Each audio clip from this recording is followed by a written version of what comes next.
breaking down the deals, data, and disruption shaping global markets. You're listening to The Daily Ledger with Dennis Sert.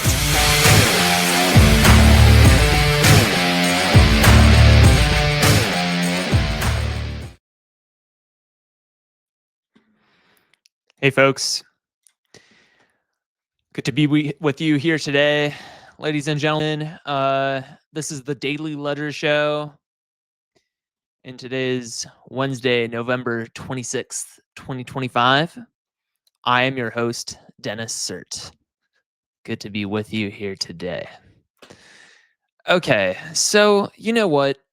In light of me wanting to make these shows a little bit shorter, I'm just going to dive right into the news here.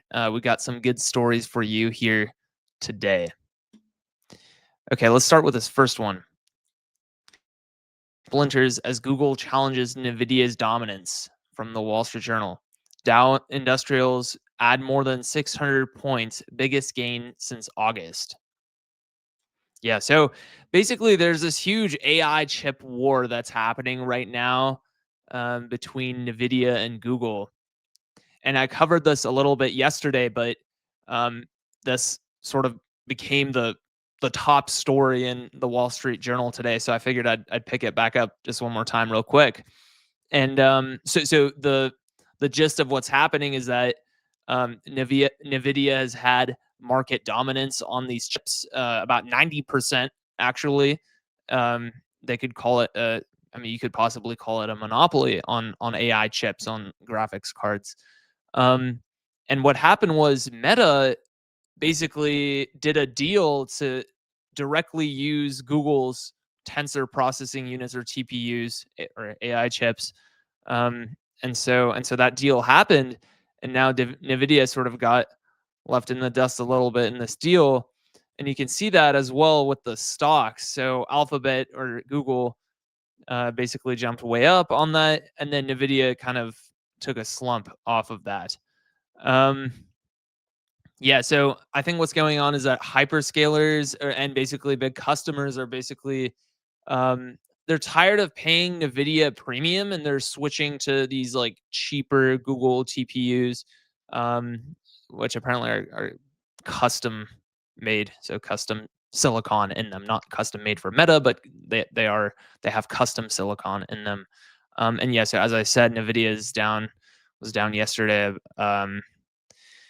A little bit, about 3 to 4% yesterday, and then Google was up 4%. And yeah, there's a lot of money going in here. It's like $150 billion that are kind of like involved in these price swings. So that's kind of crazy. So it seems like the quote "just buy Nvidia" AI trade it's looking like that's kind of over, and the market is sort of splintering into diversified sort of chip ecosystems. Nvidia still has a moat with their CUDA chips, but I think that their pricing power is leaking fast. So that's my take on this story. Okay, let's move on to the BLS data, or the Bureau of Labor Statistics. Yeah, I always decline cookies. Like, what the hell? I'm doing intermittent fasting, man. No, I'm just kidding. I'm talking about the website cookies. But okay. So okay. Wait, before we go into the BLS data, let's talk about this story here, which is Polymarket receives CFTC approval, basically enabling U.S. market access. So this is a story from yesterday.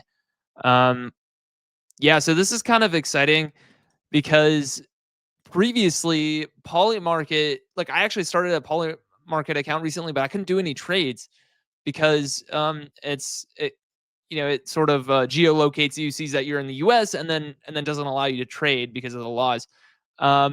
And so you were actually only be able to trade if you're from Canada, Australia, or Japan. And yeah, apparently there's kind of some tea around that. So what had happened was in 2022, Polymarket got fined 1.4 million for unregistered trading in the U.S. And so that's why they locked out users. yeah, so I guess now I can, after this sort of goes through, I guess now I can bet on whether or not Travis Kelsey and Taylor Swift are going to get married by December 31st. It's actually not looking too good. It's only like a 2% chance, but I'm still holding out hope. All right, let's move on to the BLS data. Yeah, it kind of goes into detail right here. And the TLDR is that wholesale inflation had a bigger than expected jump, up positive 0.3%, whereas economists were looking for 0.2%.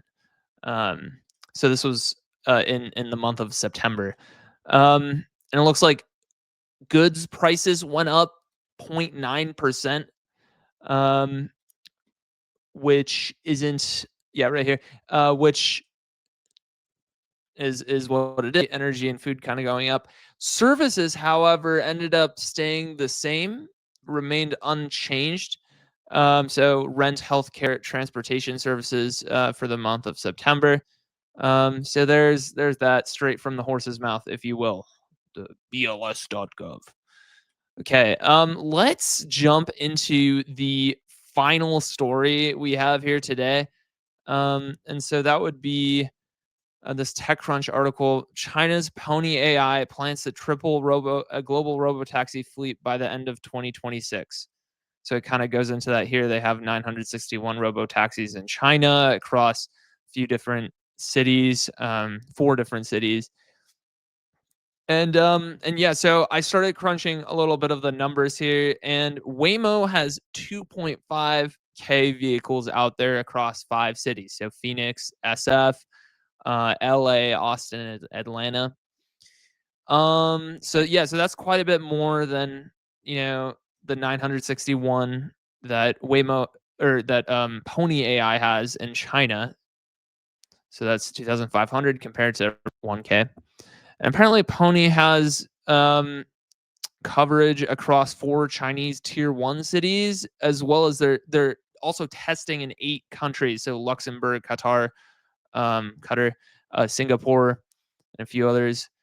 And so I guess the lead of this article is that they're gonna triple their fleet by the end of 2026. So that would be triple to 3,000 plus by December 2026.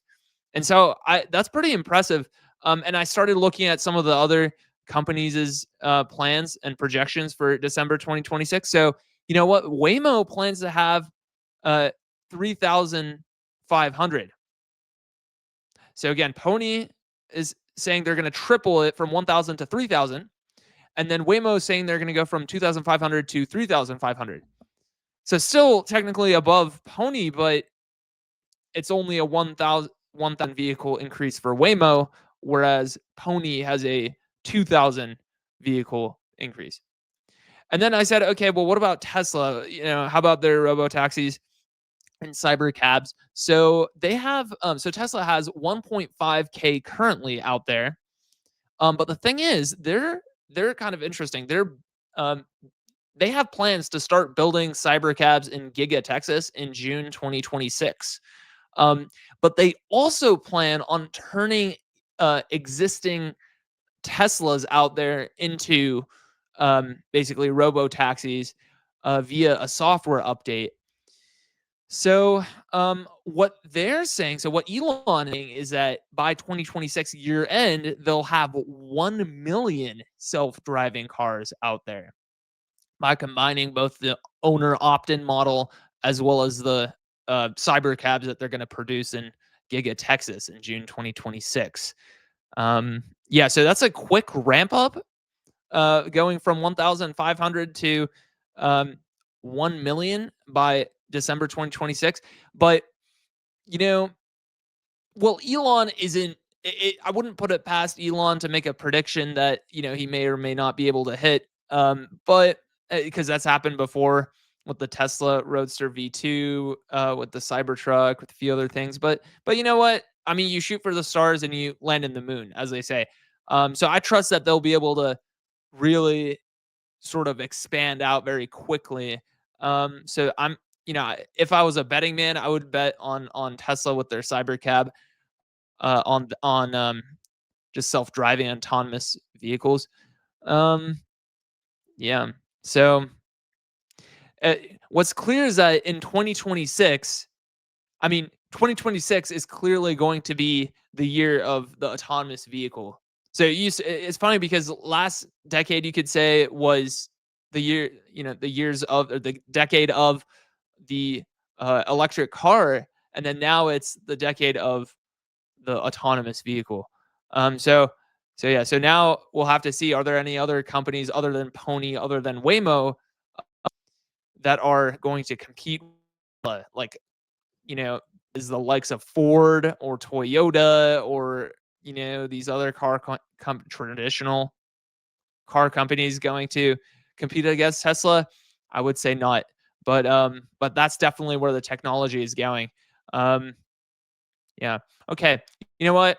I think we're gonna leave it there for today. It was a In terms of our news headlines, of course, we're gonna do our Byte AI market analysis sort of dive here, which of course is a sponsor of the show.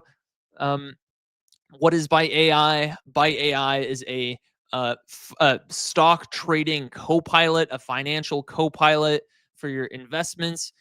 Basically, you have a portfolio that I have here: Tesla, Meta, Amazon, a few others, and it'll tell you based on um, market analysis, technical indicators like the RSI curve, like the Bollinger Bands, like the MACD/signal curve, as well as news sentiment, whether or not you should buy or sell. So it'll say underbought or overbought or neutral. And this is a clean spread that we have here. We don't have a spread like this every day.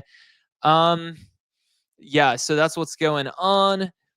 Make sure to download it. It's available as an iOS app, as well as you can access it through the web app, as I'm doing here now. Make sure to use code podcast20 to get a 20% discount off your first month from web checkout. Okay, let's dive in. Let's do a quick read here. Tesla is not currently overbought. Key technicals show RSI at 48.2.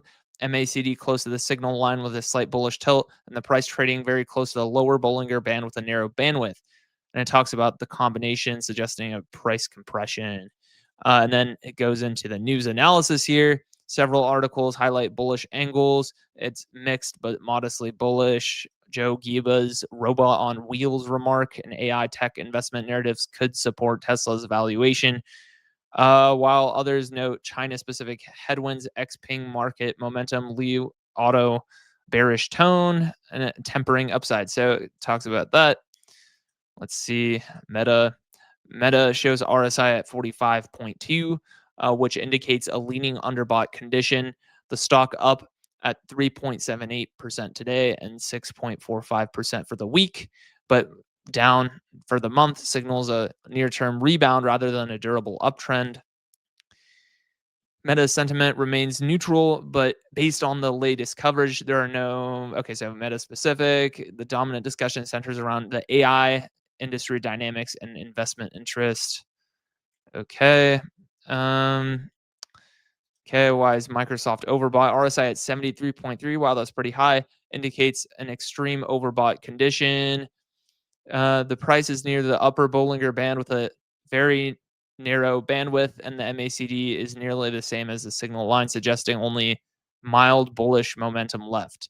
Although news sentiment is positive, highlighted by Nimble Edge's Foundry local collaboration, the recent price action shows weakness on a weekly and monthly basis, increasing the risk of a near-term pullback and mean reversion towards the mid Bollinger Band. Okay. What's Nvidia doing? Nvidia currently exhibits overbought conditions, the RSI at 66.94, and the price is essentially at the upper Bollinger Band with a narrow bandwidth, indicates a squeeze rather than a durable upside breakout. Recent intraday and in-period price action is negative, which is consistent with a near-term mean reversion risk despite bullish sentiment around AI leadership and demand. Okay, Nvidia sentiment remains predominantly bullish to somewhat bullish with a minority neutral read.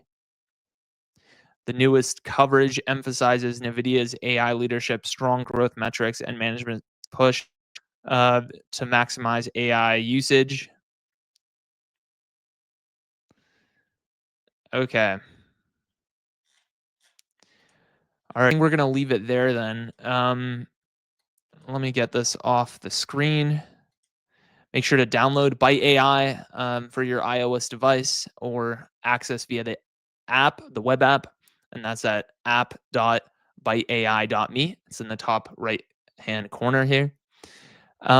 You make sure to use podcast 20 at web checkout, Stripe web checkout. And yeah, have a great day, you guys, and make sure to make lots of money in the market. All right, signing off. Peace.